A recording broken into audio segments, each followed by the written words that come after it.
Hi, thank you for tuning in to No More Water Fire Next Time. My name is Larry Duncan Allen, and I have with me Natavia Sanders, and she's going to talk to us about tourism. Do I have that right? Yeah, just the East St. Louis East St. tourism. Louis tourism. But stay with us, and we'll be right back.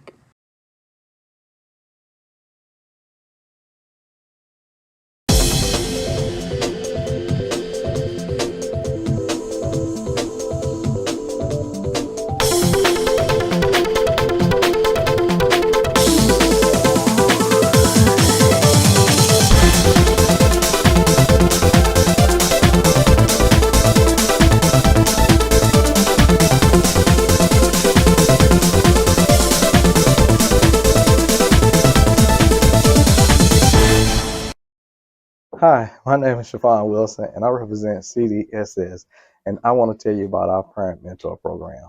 For the last 4 years, CDSS, along with your local school districts, Colca Heights, East St. Louis, Lovejoy, and Madison, we have partnered together to bring you a sound program that helps inject our parents from our communities into our school communities. This program has created great results. Because of this program, our parents now have created relationships with our schools, with their teachers, their students, and most importantly, with their family members. Our parents have had the opportunity to empower themselves socially, emotionally, as well as financially. This is a great program that any parent would like to be a part of. Even if you are not a parent, even if you are just a citizen, please come out and be a part of this program. It's an awesome program. We love to see you. How you guys doing? My name is Tony Washington. I'm with CDSS. I started off as a parent mentor program in the community. I love the program so much, I then moved up to a coordinator in the program. And this is one of the best programs, especially when you want to be involved in your community. I love my community. I love being around my kids. I love the opportunity that the people give me in my community. Just to be involved around and give an opportunity to help somebody is a plus to me. Thank you guys. CDSS is a great group. It's a parent mentor program. It started 4 years ago. I'm one of the first parents that actually started in the program. It's a great group to be in. They have great incentives. And you also get to be involved in your children's program. You also get to know what your children are learning. And you also get a progress to move up in the community and move up in your city and also have good dynamics. And it also have family dynamics as well. Hola, mi nombre es Rachel Orozco. Yo soy un coordinador en la escuela de Ava en Washington Park. Primero yo soy padre mentor, pero después yo ya sube de coordinador. Yo soy con la organización de CDSS. Estamos buscando más gente, buscando padres, pero están interaccionando con la escuela. Estamos buscando a padres que quiere comunicar con maestros y está junto con todos y puede subir muchas oportunidades. Puede ser un padre profesional. Hay muchas cosas que se puede hacer en esta organización. Hay muchas oportunidades que se puede hacer. Gracias. At CDSS, we truly do serve the people. We're by you and we're for you. Come on and make your next move be your best move. Here we want to empower you and we want to give you access to education and opportunity. Together we rise. Hello, my name is Terrence Taylor, Vice President here at CDSS. I am offering you the opportunity to be involved in the educational field on the ground level. As a CDSS parent mentor, we have 10 positions that we need to fill. Give us a call at 618-857-2018, 618-857-2018, or you can email us at ttaylor@cdss-esl.org. Make your next move your best move.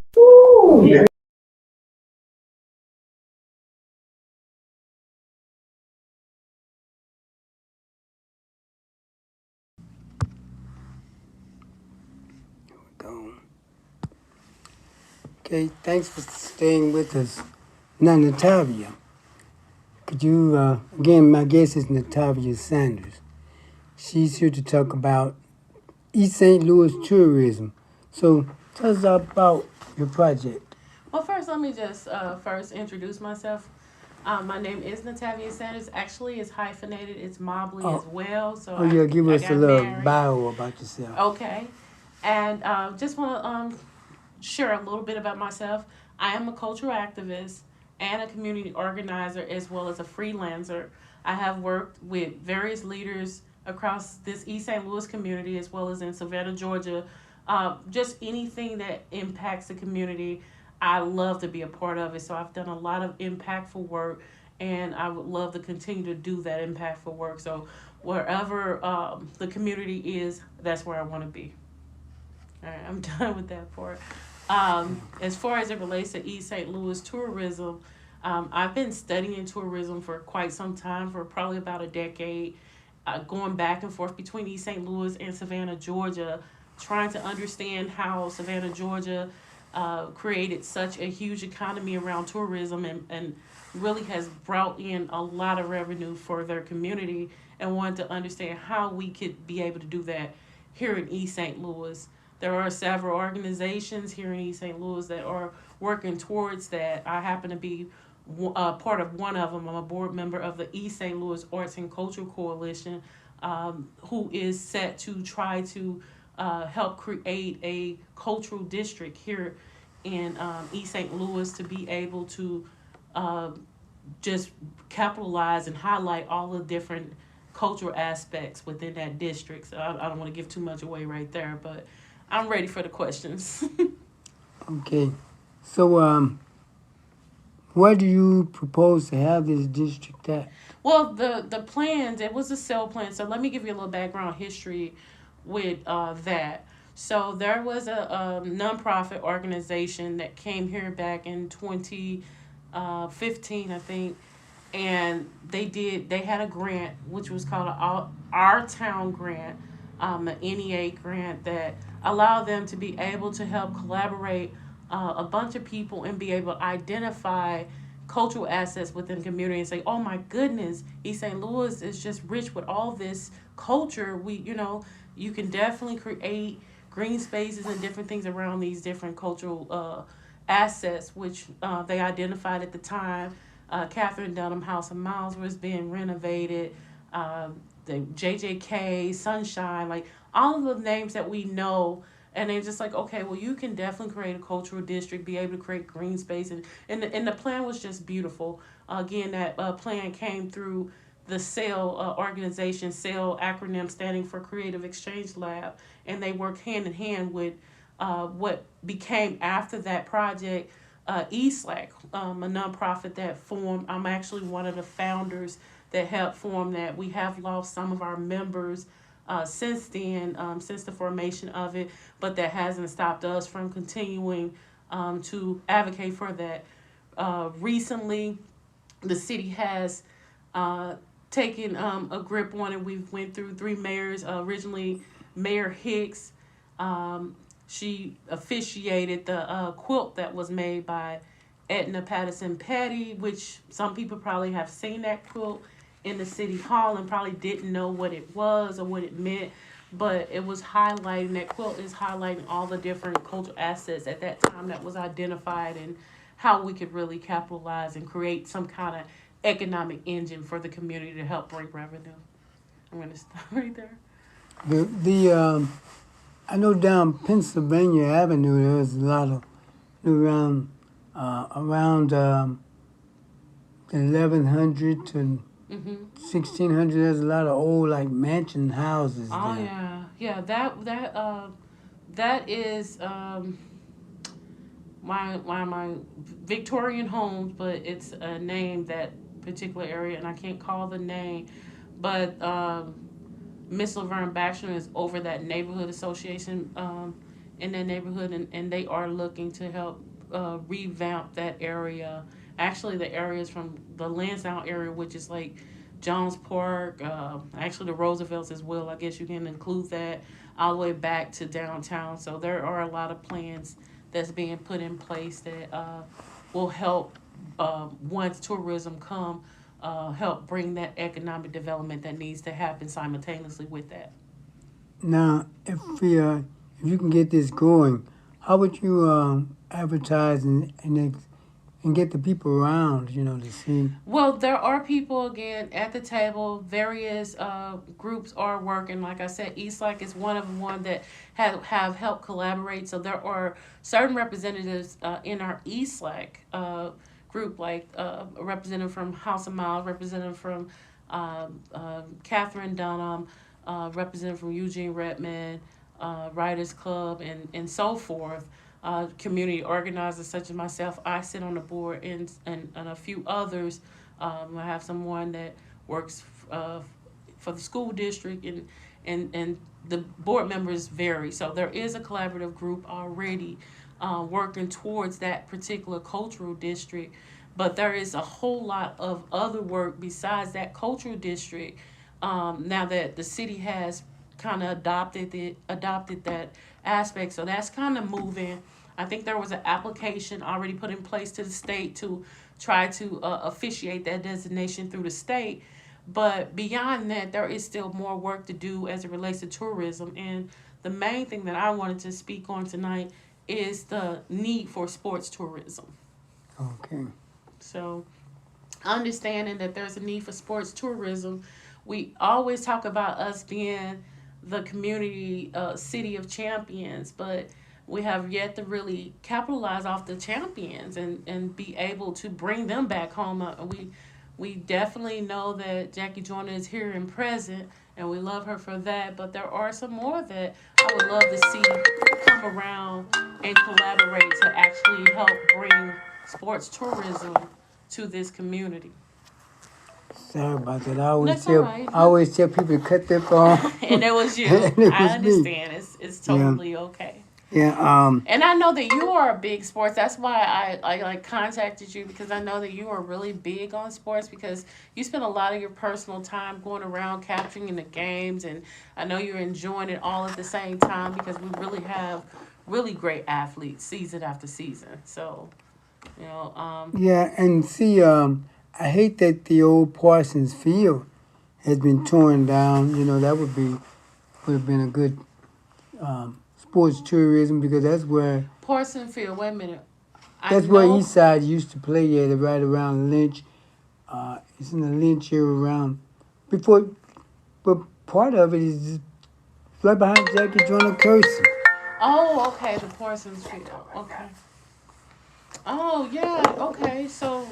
And why do you think that would be a great location? I'd say it would be part of the sports tourism, because that's where Eastside used to play before the stadium. You're educating me. So I'm listening. And it was called the House of Pain. The original really? House of Pain. Okay. It was Classy Jordan's the House of Pain. It was the dungeon. Eastside played there until about 91, I think. Okay. And then what happened? They built the stadium behind the school. Okay, and then that's moved them. Now the tracks between Jackie Joyner, before you get to Jackie Joyner, the Parsons Field was right across the street from it. They built some of those new apartments on some of it. Okay, I do know what you're talking about now. But I've always heard about Parsons Field, but really never had it communicated actually where it was. I guess I never went. But overall, I think that area has plans already, and so that probably wouldn't be a good idea to. Well, they tore it down, so it wouldn't. Okay. It wouldn't really matter now. And many of it's been torn, like the Cosmo Hall. Mm-hmm. But when it comes to sports, it's like the whole school would be. And that's what I'm saying. We just have to take the whole city, honestly. Like, the whole city is a cultural corridor, be honest. Because there is history everywhere. And you can't capture it quick enough to understand it, to be able to educate everyone about all of the great people that have come Does from anyone know the house where Ike and Tina Turner used to live on Virginia Place? I have been to that house when I was much younger. I think I probably was able to go into that home probably about 19. The lady who was occupying the residence at the time told me the history, and I would have known it had she not told me the history. That's one of the things that is always a misconception, that Tina is from St. Louis and not East St. Louis, but she definitely lived in that house on Virginia. Well, many of the people who once lived here, they did leave and tell people they were from St. Louis. Well, and you know what? And I think what happens is that people don't continue to correct people because even with my state in Savannah, Georgia, there were always people saying, "Oh, she's from St. Louis," because something Yeah, I about know. the here and there that I say, like they would joke They with think me you're talking about about that. the east part of St. Louis because in Los Angeles they used to call me St. Louis. Yeah, and I always correct them. And so, like with me, I'm very OCD to where I need it correct. And so when they would say, "Oh, she's from St. Louis," and introduce me as I'm from St. Louis, I would always emphasize and tell everyone, and I still do it to today, I'm from East St. Louis, and make sure they hear the You have to East. say Illinois because that's what I would do. 'Cause, And then I say that it's a whole difference. It's in another state. And it basically a river divides us, you know. it's And just like Arkansas, the Little Rock and East Little Rock. You even have you even have a East Alton and a East Memphis. yeah, and even in Savannah, right, the divider with Savannah is right. South Carolina is right there, so they understand the divide with cities being right next to each other, maybe being divided by some kind of river or something. But just I think that's probably the problem with a lot of the people that came from East St. Louis is not correct and continue to correct people Well, because they automatically, even when I said Illinois, then they'll take me to Chicago. I'm like, no, not Chicago. there have been a couple from East St. Louis who said they was from Collinsville.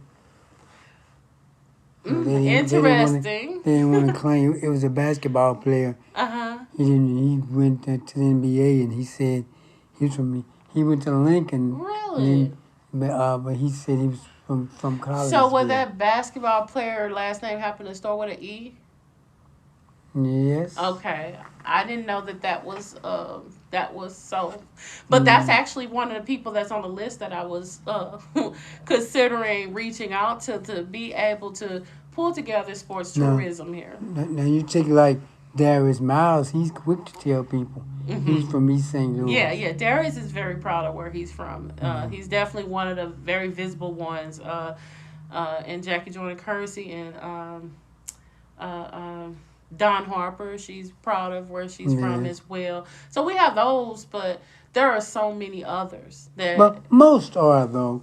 Most of them probably come from East St. Louis. And you're always gonna have someone who's just gonna, be different. Well, I mean, there isn't a whole lot, and that's the whole reason why I'm so passionate about trying to help evoke the tourism that this community so desperately deserves and could be an economic engine and a win for everyone is because we really we're the city of champions, but we need to give them a reason to come back or tell friends or other people they meet. There is something in East St. Louis to come back to see, to be proud of, Yeah, because like you said, it helps spur economy because when people come through, it makes people want to open businesses for them. But one thing I know our population drain is stopping us from opening a lot of businesses from coming. But we have to, but we still have to try. But what I understand with other communities when it comes to tourism, once you have those certain cultural assets in place, then people will come and build around those because it's a draw for people to come see. So if you have something that people can come open see, up. and so the ideal that I want to present here, the vision that I want to present here as it relates to sport tourism, just to bring people together, is creating Houston.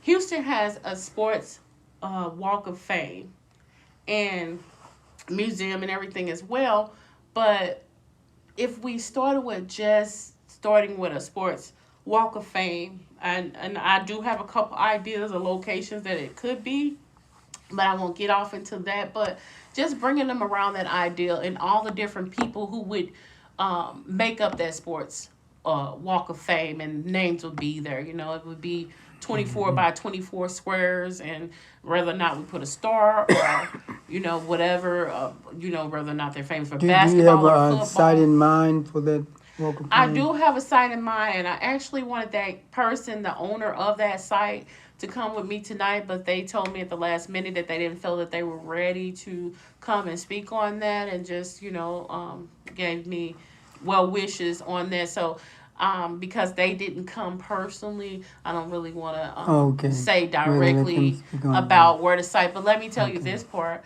What we also need to understand is the city of Champions mainly is unique to the Black East St. Louis, and just understanding that the Black East St. Louis actually at one point wasn't, and you can correct me if I'm wrong, wasn't able to come past Bond Avenue at one point. Is that correct? So the location that I'm speaking of is somewhere off of Bond Avenue, and it's not in a floodplain either. So I'll give you that much.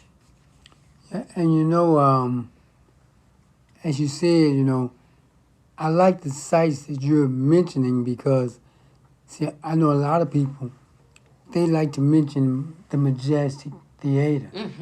Yeah. But see, they say it has a lot of history, but it has a lot of history against us. It's exactly. So like I said, I'm always trying to embrace the Black culture at this point because that's what's needed. I don't want to see it lost. In Savannah, Georgia, they did a good job in grabbing a lot of their culture and being able to record it and stuff like that, but not enough because I was down there with the natives fighting just as hard with them to save certain things that they didn't see a value that the native Blacks did see. You have people, communities down in Savannah, Georgia, that have been Black communities that's been in place for 150 years that are now fighting gentrification at this point. Other parts of their communities have already been gentrified. They said they didn't see it coming, so they were able to give me a lot of these tactics that now I'm looking and I'm trying to apply back here. Just like, okay, I see they said this was going to happen, and now I'm seeing the same kind of plans coming into our community in that same way. And I'm like, okay, well, we need something where the population is, not where you have depopulated and now you're ready to make a plan. And so what happens is when that plan comes, then new people are going to come. But what about the people that are already here? So I'm all about embracing the people that's What here. they do in many areas, they allow this to happen in Harlem. See, Harlem is not even Black anymore. Really? Hillary Clinton, they live in Harlem. Yeah. And has an office there. What happened was they let them come in, and they remodel the area, but they leave, the old population. They resell them somewhere else, which is where they do in a lot of towns, because like in New Orleans when they had Katrina, many of those people had to leave after they fixed it up. But you have to look at from a business point of view. Do you rebuild a slum? They're gonna rebuild it. Well, and what bring they some do new is people in. they find the area in the slum that is depopulated, or they allow the area to dwindle down enough to then repopulate it and then put the investment in it. And I think that if we as a community work together, then it doesn't have to happen like that, to where we got one part of the city not even looking like the city, and then all where the people live, all the investment is going somewhere else. Well, one good thing about East St. Louis is that Black people control the politics, and if the politicians work along with you to keep this from happening, we can stop it from happening. Well, the 'Cause in problem many if of they the other work cities- together and we don't have, because what I've seen, and like I said, I've been in the community as a community organizer. I do deal in politics. I used to say I'm not political, but when I went to Savannah and I found the same kind of friends and all of that, I found out that I might be a little political. So I understand politics govern the community, but what we have a lot of times with the politicians is there are cliques of politicians, and they're not all really ready to work together for the betterment of everyone. Or sometimes people are just, have their own self-interest at heart and not really the full interest of the community. And so that's where we get those hiccups at. But I've been looking, so when I realized that and understanding politics, I've been looking for things that's neutral to come around. Because I'm like, okay, I've heard all the stories. Like, I'm always with, like, most of my friends are 65 and older. So I'm hearing all these stories and I'm understanding all these things and dynamics. And I'm like, okay, well, I don't want to continue to help a divide. I don't want the divide of people. I want us to unify, because that's the only way we're gonna really be able to do anything, if we all come together and unify. And I'm like, but the only way we're gonna do that, it's gotta be a neutral enough type of project or something for where people just really can't divide on and say, okay, this is totally needed. And so what I realized, one of the common languages around here is sports. Everybody loves East St. Louis sports. Yes. Like, no one can divide around Right that. now, that's what has the city on the map, especially the football team. Oh yes, our football team is dynamic. And and so you think about all those players and where they went off to, and there are certain coaches and different ones, I'm sure, that's keeping in contact with them, but once they leave here, we don't have any visibility for them anymore. And so that's why I'm saying there is a need. There have been some that came back, like Cherry Hill Okay. and Black Cat. What was it? Hard Time? Was it Hard Time? But what is it a consistent visibility of them and No, their they moved back. Matter of accomplishments? fact, it's just that Cherry Hill at one time was Eastside's coach before sunk it. And Okay. Hard Time, he came back, and I think he's one of the assistant coaches now, or Okay. used to be. But where is his visibility? And what I'm saying about visibility is, like, if they went out and did something great for an NFL team or NBA team or whatever the team may be nationally, then where are we recognizing them at? If I wanted to learn about these people that you're talking about, where do I go to find out about them? You see what I'm saying? The only way you could do is just look at old newspapers, because And that's not so. see, that's about the only way And so right that's now. why I know it is a huge need for sports tourism and be able to create a space, whether or not, like, I know Mr. Stanton, he was trying to start a sports museum at one point, and he was talking about that. And, that was way back then, and now, and it's still nothing has happened. So we need either that or start with a walk, start with a designated street that we can start that walk where we can draw people, if nothing else, those people will come back to see their stars, kind of thing, and send their family members. They'll have something proud to come back here and say, okay, they acknowledged us, and then maybe that would be the key to being able to get them to pour back into the community, because most people that have left here, and beyond just the sports champions, but all the other great people that are influencing the world from East St. Louis, that they're looking back here, but they don't know where to plug into. They don't know who to trust, kind of thing. They don't want their money going into a black hole, kind of thing. They want to see some kind of impact from whatever they give back to. And so, I'm just looking at this sports tourism need, because it's a need at this point. We got City of Champions everywhere, but really, how do people really learn about the champions? I'm asking you that question now. Well, right now, we don't really have a way. Like I said, mostly through old newspaper clippings and. Who's going? Where do I find those at? I'm 45, so where do I find the old newspaper clippings? Okay, if you give me a chance, I'll tell Okay, you. I'm sorry. I'm talking. You can go word of mouth, or you may be able to go to the school. Okay. And that would be one thing you may have to do, is dig up a lot of that. Mm-hmm. Oh, and Ken Bug Watts. Mm-hmm. And he would be a person to start with. Okay. Cause you see all the old pictures up at the stadium? Uh-huh. He did those. Okay. Yeah, now he would be a good person to start with. Okay. He know a lot of the history. Okay. I mean, now the East St. Louis magazine has documented a lot of sports people too. oh yeah. Like, they have like a sports issue that comes out, I think, because I think it's a quarterly magazine. So I've learned a lot about different sports people from that as well. So that could be another avenue, but still at the same time, if I was just a plain tourist and I knew that this person came from this community, where would I actually go like a regular tourist to actually find Well, it? right now we don't have anything like that. But we need it, right? Yeah, I'm we just need trying it. to, like... We need it, but we don't have it right now, and that's why I think it's a good project. Right. And so that's where I'm ready. Like, this is a start. They say a movement happens when one, You know, one person has this idea and then another one joins them. So I'm kind of like putting you into this right now and said, okay, you have joined. So now it's a movement at this point. And so we just really have to start bringing those people that want to see this happen together and actually make it happen, because the time is now. The state of Illinois has designated a lot of money towards tourism attraction. Here is actually an application, tourism grant application that's due December 16th, which is only in a couple days at this point.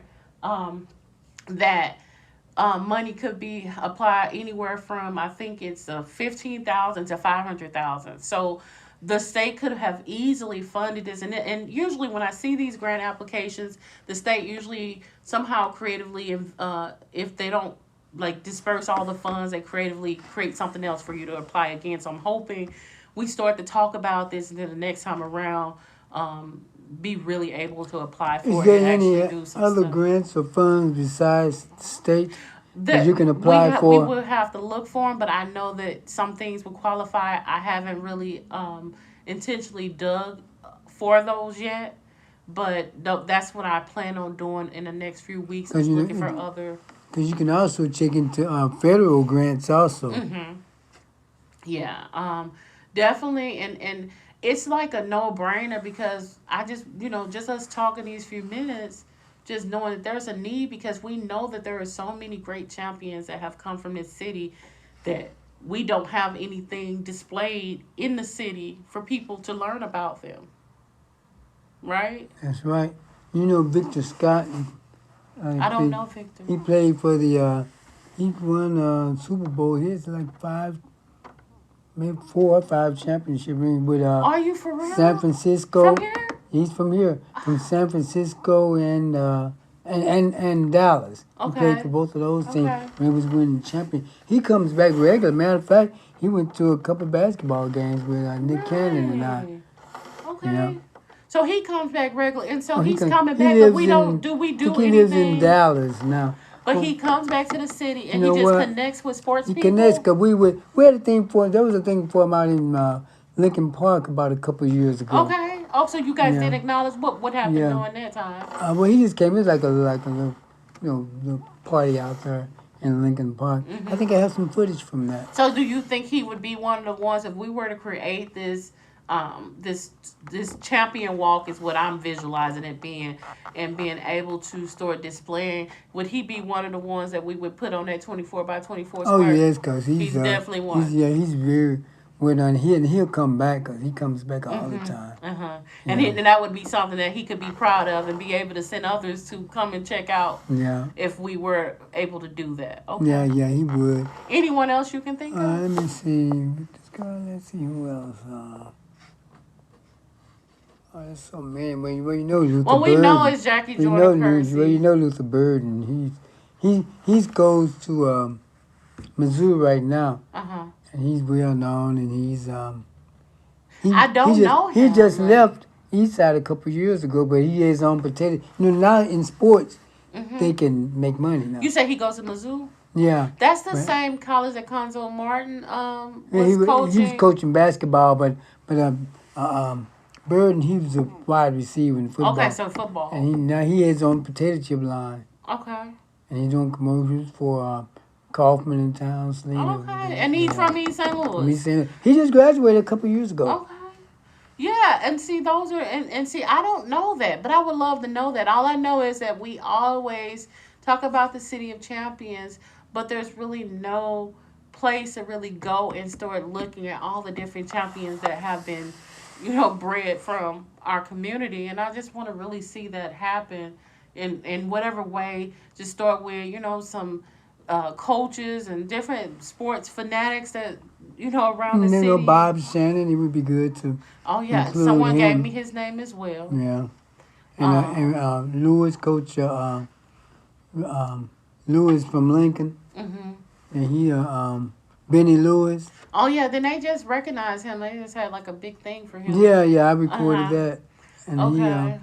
He And see, you got a lot of recordings. See, that's type of stuff that, eventually we could get a digital library where people can be able Oh to yeah, go I'd and be be happy able to to see donate it. those highlights of those different moments and stuff. Like, Yeah, I'd I be happy to have a real donate it. big vision, but that's just mine. I would love to see what that vision looks like when we start collaborating and bringing people together that actually want to see this happen. Yeah, And so, like I said, a movement starts with one person ideal, and another person join, and then another person join. And I'm not looking at the quantity so much as I'm looking at the quality of people that actually collaborate around this particular project. So this is like the officiation. I'm kind of like starting right now of saying, hey, we need a sports walk of fame, but we can also have a museum and everything else, whatever, however big the vision gets, and whatever funding we can find. Whether or not we have, like, I know they have the Ormstead Community Center in Cahokia because Ormstead came from Cahokia and he gave back like that. And yes, so we did a thing with him a few months ago really. And so I at can Cahokia see School. I would hope that some of those sports heroes like, okay, well, I see the vision and I can believe in that vision and I want to help make that vision come to life. Hmm. And so, like I said, not everyone will join right away, but I believe that if we start, then it can be a success. It's just a matter of starting. Like you said, quality people, Mm-hmm. because quantity is not always the best. When I look at Martin Luther King, his circle wasn't very big, but he had quality people around him. Mm-hmm. Yeah, and that's what's needed because you go around and you do a lot of the recording for these games, and I know that you're probably not collecting the money that recouping, because that's a lot of time. That's a Yeah, lot of time and I've effort that even you do, traveled a lot. Also, I went to and I've nobody's been to giving you gas, Atlanta but last year. that's your Atlanta, dedication. yeah, I like what I do. Uh huh. I still like some money too, But though. right, and I and respect you for doing that. and went to Atlanta last year. Went to Canton, Ohio. Then we Mhm. went to Jackson, Mississippi. The Mhm. year before, we That's did that that's some outside your traveling. pocket. That's Yeah. not, you know. But you got some stuff that nobody else has, right? Oh, Like by you yeah, doing that. a lot of stuff. No, I talked to Darius Miles. Hmm. It's Yo, back in you know him October. personally, Yeah, I got a so lot he of pictures knows with him. you, and Yes, we could start with him. Like that's somebody um, you already know that I'm sure and that I'm he trying, needs a square, and I'm right? trying to, I'm trying to get some of his. So when I was with Gloria Jackson, we Mhm. did his high school games. Mhm. He started at Lincoln, and then he went to East Side, Mhm. and I recorded a lot of his high school games. They were on the old videotapes, and they was at Mhm. her house. I hope I could find some where I can make them digital. Uh huh. I doubt it, but I sure wish I could though.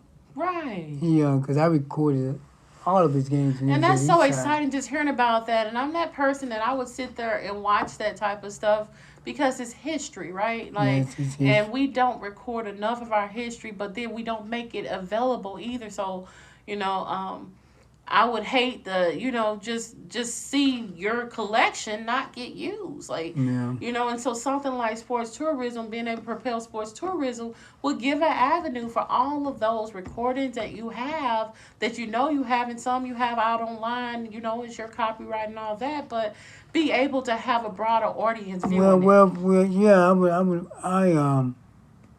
I wouldn't mind using them. Hmm. Matter of fact, I'd be honored. Okay, okay. And then, pushing it for, the broader people, like I said, to come, and whether or not we create a digital library with it, a sports digital library or something like that. Again, once you bring people around, you're going to have all these different ideas circulating where we can fine tooth everything.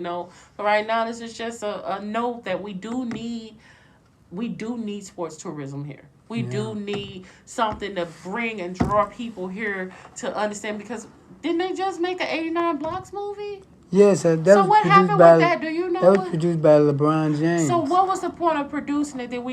Did a store come out of it, or No, no? no. But yeah, he just produced. But it was good what he did though. But he gave LeBron. us visibility. Yeah, So he people, did. he put us on the Matter of fact, map. that's where the term 89 blocks. Because when people Yeah. So mention he put us 89 on blocks the now, you know, right. And and then a lot of the equipment that the football team got, for over the decades. Hmm. They were well-known sports people. LeBron James give his Oh, so he's still shoes now. supporting them. Yeah, they get Oh, the I didn't shoes know from him. that. Okay, so there are people already connected and invested, Yeah. and it's a matter of now just really being able to get those people acknowledged and have some sports tourism, have some avenue for people, just regular people who maybe not follow sports as closely, but still love it all the same, Hmm. especially when you have family members and stuff like that, and be able to come and say, oh, I didn't know that. Learn about this person, learn about that person, because it's really a beautiful thing, and then really truly understand why we call this city the city of champions. You know, I Yeah. just really want to see something tangible put together to really officiate the name that we have made for ourselves as a community when it comes to sports. Yeah. And how do you propose to really make it a economic engine So to help when the community? So the economic engine will come through tourism. So you go to most people take vacations and they go to other communities and they see what kind of stuff that they go tour, and they might pay a small fee to tour those Hmm. type of things, and it'll be the same thing. So if we had a walk, that walk may have a price on it, but if that walk doesn't have a price on it, that walk could have other But you people know what I that's willing find? to invest to be able to create businesses around that walk to still generate You revenue. know what I find though? Hmm. People respect things more when you put a price on it. That's true, but what I look at also, I understand that the cultural assets is the driver. And so that's like, okay, people coming here for that, but then they get hungry. They need some food. They need, and so that's how you sometimes make the Yeah, money as yeah, well, and is having that set up for the tourism. When they yeah, come, when the people come, then there's going to be a and need other for. for other And then businesses. souvenirs as well. So then you can capitalize off of souvenirs Yeah, where they might want a picture of the square, or whatever the case may be. So like I said, I'm just one head, you're another head. We get a couple more strong heads, and everybody start coming together around this. Then we'll take this ideal and make it a reality. and and maybe not a big hotel. We have to start, small. Mhm. Maybe someone may want to build a hotel in Mhm. that area.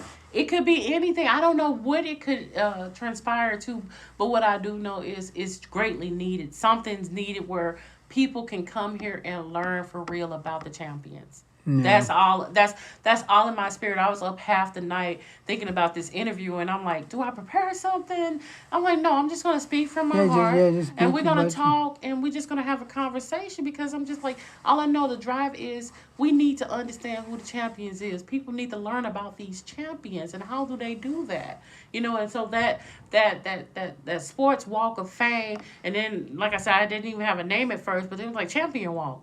Duh, Yeah, no brainer.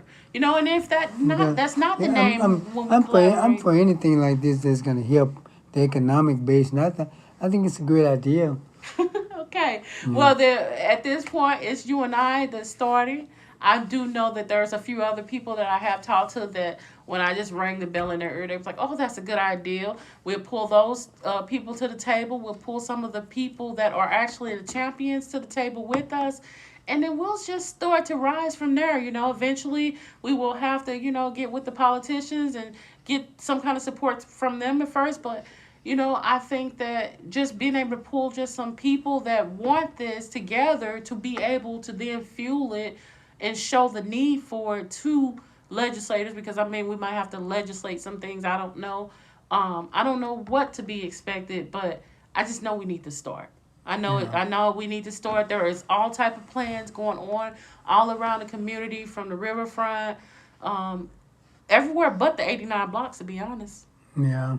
But there was. well, don't pay real for much attention because I think this would be better because see that they 50 years from now they'll be talking about the riverfront. I tell you what, the riverfront is a flood. It's fun. They have to Hmm. they have to lift the Well, boat. I That would say I cost too was at the much. council meeting, and there was a billionaire that came in and was proposing a plan to do whatever it takes to level everything up. And he was talking about building a few hotels and all type of You stuff. know how So many people that came and done that? Say that, is it that I know what the billionaire's supposed to be talking about. I checked him out. Don't pay that attention. There was many other people came, Petty, many of them, they always come with these plans. I'm gonna bring in, one of them was 750 million, another billion, they're lying.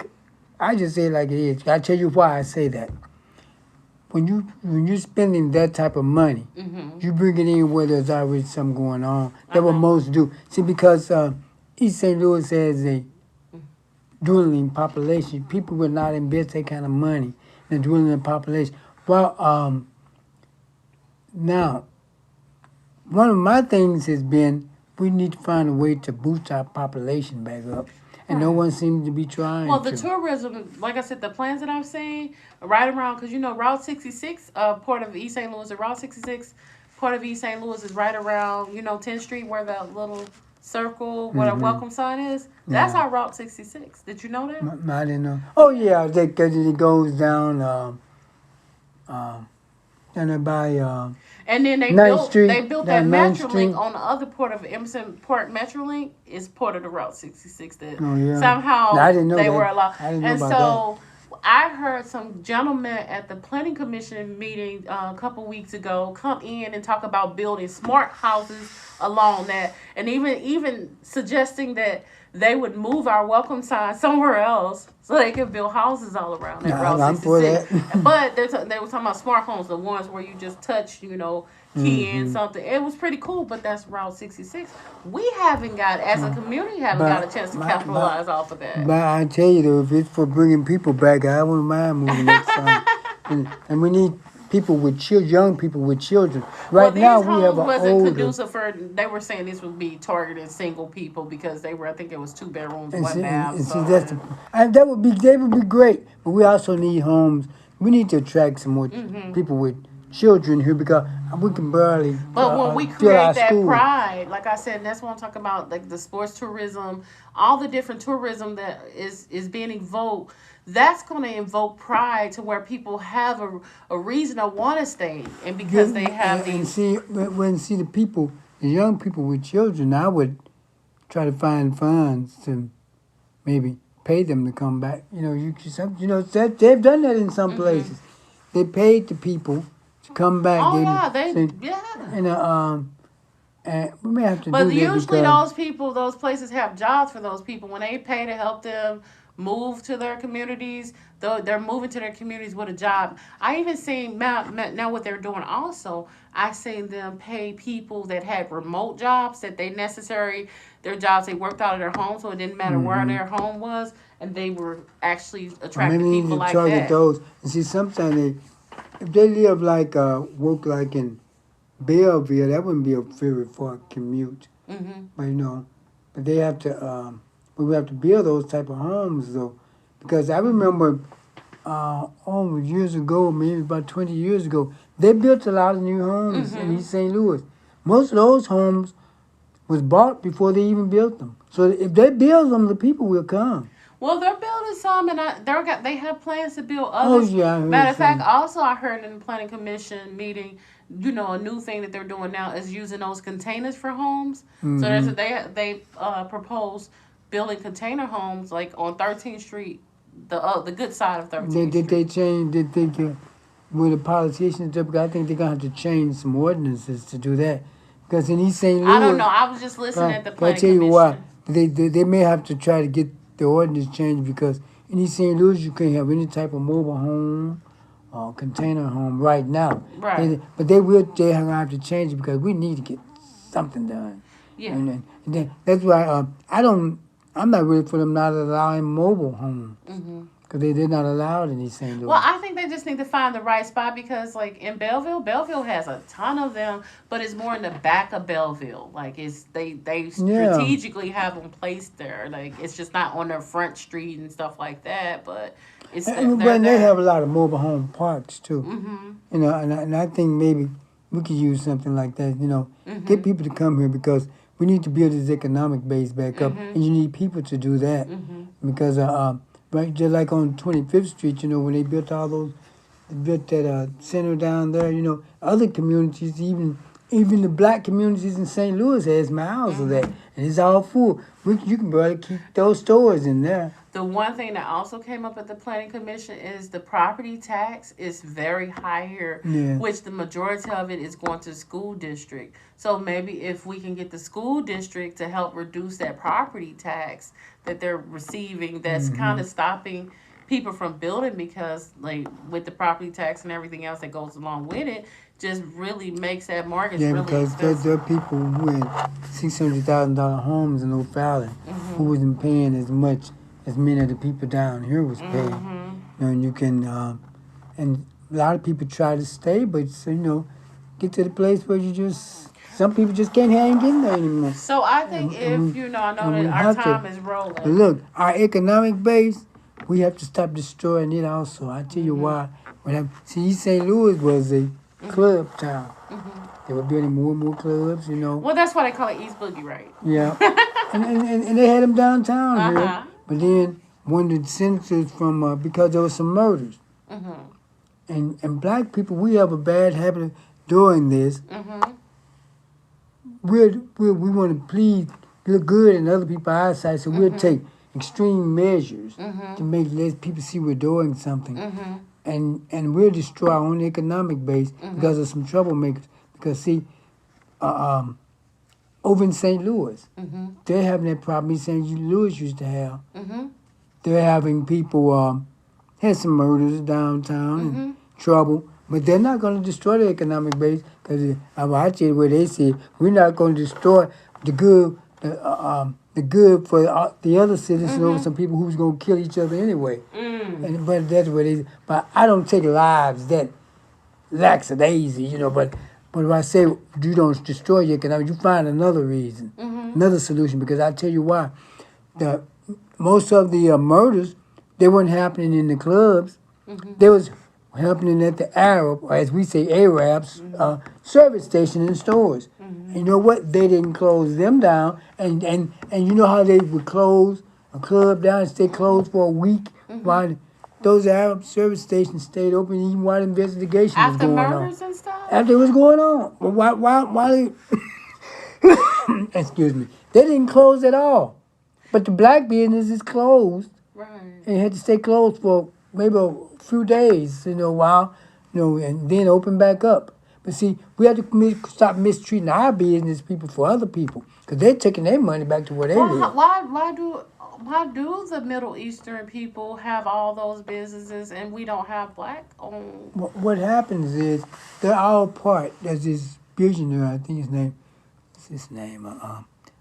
I can't. It's so with it. SHR guy's name, but he owns all these stores. See, these people, they're not independently owned. They work for him. Oh, so they're like franchise. Yeah. Okay. They work but they work for him. There's one guy he owned all, because I did some work for him before. Him when he opened a store in St. Louis on Martin Luther King over by Friendly Temple, he was there in his Bentley and tried not to pay me. Well, you driving a Bentley and you talk about not paying me. He paid me too, because he wants to keep that Bentley intact. No, I would not say that. So basically, you're just saying like predatory businesses Or are embraced, but then the other businesses are not. And you know what? They well, I'm not going to say that. I'm not going to get off. Okay, but I'm talking about what I was getting ready to say. Okay. God, it would be involve filters are good sometimes. It would be involved calling some names. Okay. Yeah, we try not to use any names because tonight. I don't want to get ran out of town. Yeah, we don't want that. But see, what happens is, you know, when you got money, you know, people gravitate towards you and they let you get away with some things. Because see,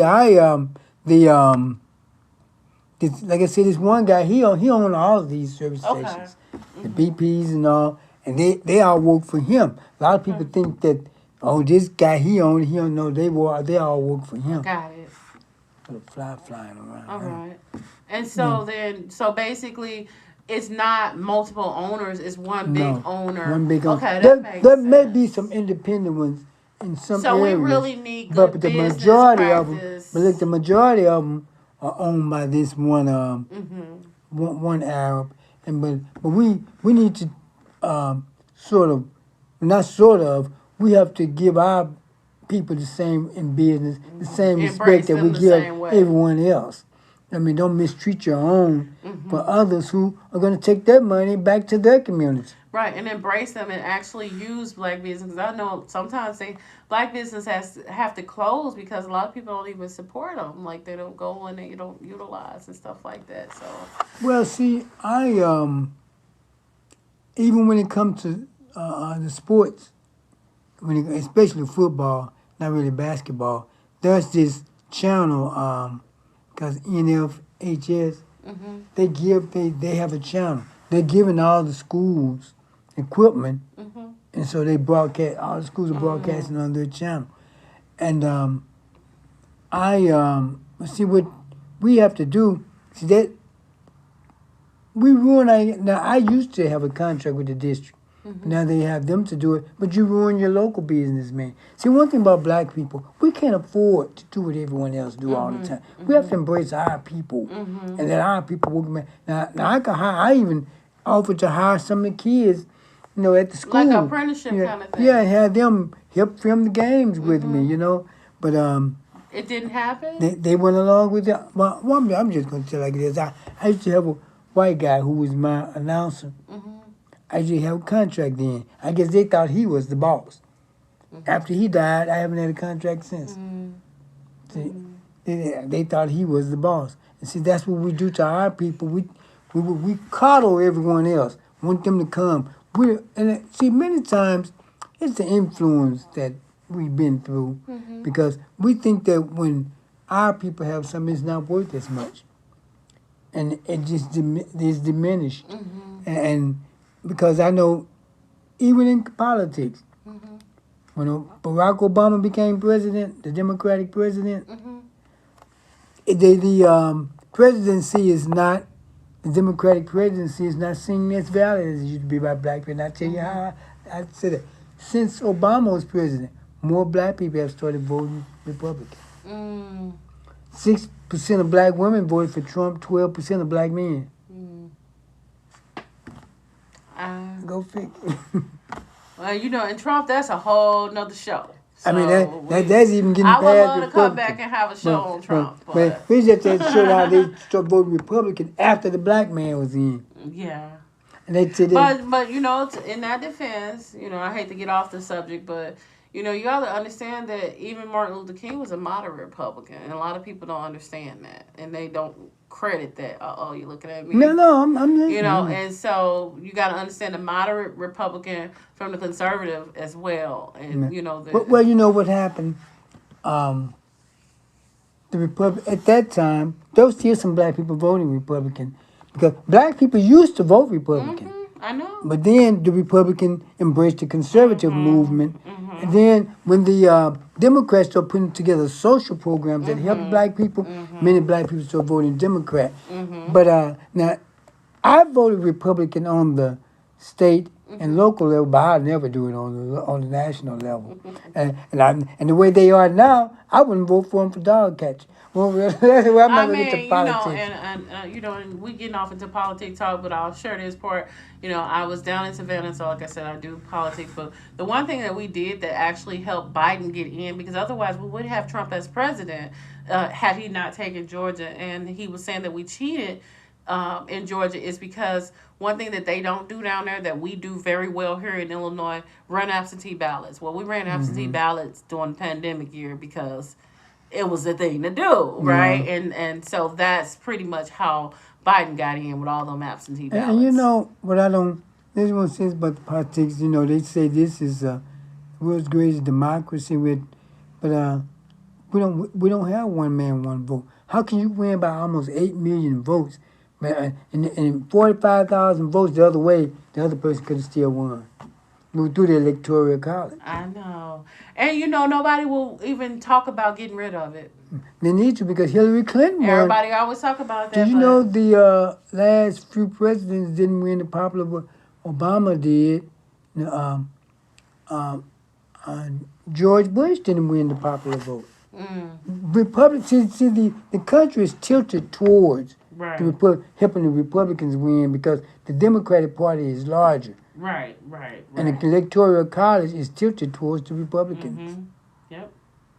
And it's just, you know, we like I said, I would love to come back on this show and we can talk about all type of stuff. Okay, yeah, But but let's before we wrap up, talk more. Let's talk more about the subject about the sports, okay, so we so it get be back fresh into on it. people's minds, Okay, and they won't so forget what we were talking basically about. what we're talking about and what we're proposing, what we're starting with right now tonight is a move to be able to store sports tourism here in East St. Louis. One of the active ideals vision is to start a sports walk of fame somewhere in the city, ideally somewhere where it's not flooding, or even inside of a building, you know, or even make it even a sports museum. I don't know where the vision will go, but what we do need is a need for sports tourism for people to be able to be educated about all the great champions that we have that have come from this city, that are continuing to come from this city and rise, because we have a great team right now in the high school. And then being able to bring those people who want to see that vision come forward, bring those people together, and we actually collectively start working on a plan to be able to do just that. That's my spiel. You can add something because you in this movement now. Okay, well, I have to learn a little more, more about it before I start adding something. But Okay. but I'm grateful for you coming to Natavia. I hope it won't be the last time. No, not at all. I enjoyed this. This was Yeah, very yeah, comfortable. so did I. And cause usually I'm talking to people about subject where we're going back and forth. It's nice to be able to just talk, and have a nice conversation about something. Oh yeah. And I can't say it's gonna always be a pleasant conversation Well, like no, this. and and I'm not always like I invite, like I told you, I deal in politics, so I'm not like I have hard skin. In politics, you have to have a short memory and thick skin. And I Yeah, have both of that, so oh, I would that's love to good. come back into conversation. And hint, I can even be a co-host with you. I love to come in conversation with other people. I need a good co-host because I tell you what, and I may even let you do one Okay. yourself, right? When you be the host. Yeah, I Yeah, would love to cause do this. This is a great yeah, platform. and yeah, we're gonna cause I'm getting chairs here, and we have a studio audience, no small studio audience, Right. but we'll I see that vision already. I yeah, see it. yeah, and so I'm happy you came, and don't be a stranger, and I'd like to thank you all for tuning in to No More Water Fire next time, and we're gonna start back trying to do a show maybe once or twice a week. And we'll get a schedule together. And thanks a lot for tuning in. Good night.